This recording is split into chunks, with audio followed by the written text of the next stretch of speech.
Peter Hotez trashes Lena Chan's New York Times op-ed. But I understand if New York Times Opinion wants to go into competition with Rupert Murdoch's News Corp and become the Wall Street Journal Opinion Light, it shouldn't do this at the expense of American scientists and science. Pick another topic, please. So who is Professor Peter Hotez? Now, he is not an expert either in virology.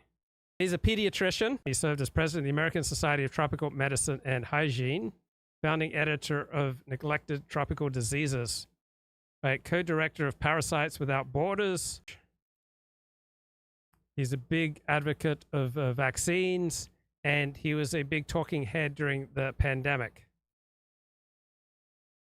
So he warned about the dangers of misinformation. Oh, he said that contrary to popular belief, more younger adults than expected would be hospitalized due to the outbreak of COVID-19. And I believe he was right, right? Approximately more than 2,000 Americans under the age of 18 died from COVID. In 2020, he warned against optimistic COVID-19 vaccine timelines, arguing that rushing could cause problems. August 7, 2020, he said that the U.S. can be affected by COVID-19 for years and years, even after Americans are vaccinated. He was right again. He blamed the federal government for not taking sufficient action to contain the spread of virus.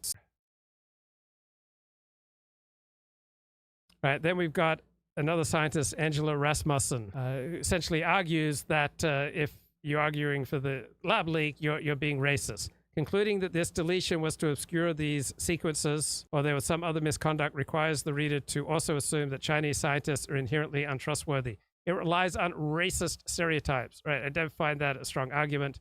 Alina Chan, Chinese government is not people of Chinese descent. Otherwise, can only predominantly white countries' governments be criticized without being racist? No kidding, but this doesn't invite us to criticize the government, and it's a known fact that the Chinese Communist Party suppresses info for reasons. This invites us to criticize the scientists and heavily implies it's because they aren't trustworthy. Where's the evidence that they are not? There's no evidence that any misconduct occurred here.